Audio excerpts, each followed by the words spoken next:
What's going on, guys? Aussie Films here, and today I have something really cool to show you guys. Now, I normally don't do video reviews. However, this thing is just too cool not to make a review on, so let's get right into it.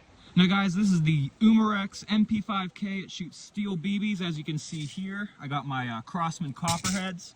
It's also CO2 powered. It goes right in the back here. I'm going to show you how it works real quick, and then we can get to firing. Got a bit windy out there, so I had to migrate in here to the garage. Anyways, I think I do have a better place to show you how to change in and out a CO2 cartridge. So let's do that. There's this one pin here near where the stock folds up.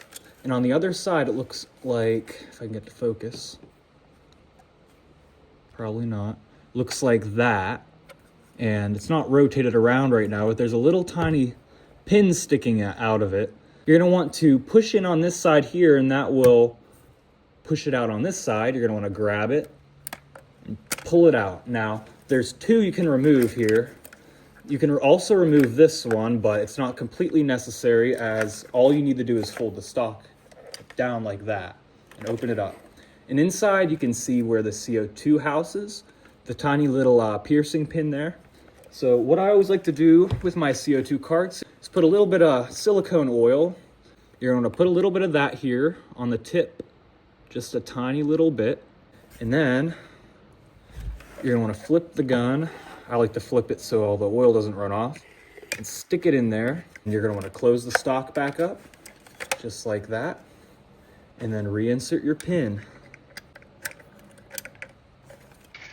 After you reinserted your pin, you're going to want to locate the little, God, I can't remember what things are called today. You got turn this little thing here until you hear the CO2 cartridge penetrate. You're going to want to turn it pretty quick, because once it starts leaking gas, it leaks quick. So you want to turn it quick, and then as quick as you can. Now the gun is charged, it's ready to go. So let's get to firing this thing, shall we?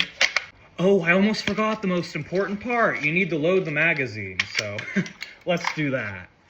These things can be tricky to load, so one thing I figured out that you can do is you have to pull down the spring here until that little pin comes out and locks it in place. Then you're going to want to, you can do this a multitude of different ways. However, I like to pour them out into my hand. Then you have to hold down this tiny little lever here. And then I like to get a good angle of this. I like to cup my hand while I'm releasing that lever and kind of just let them kind of just fall into that little hole as I'm holding the lever down. And it's pretty efficient. It's not too bad. Well, there goes a couple. But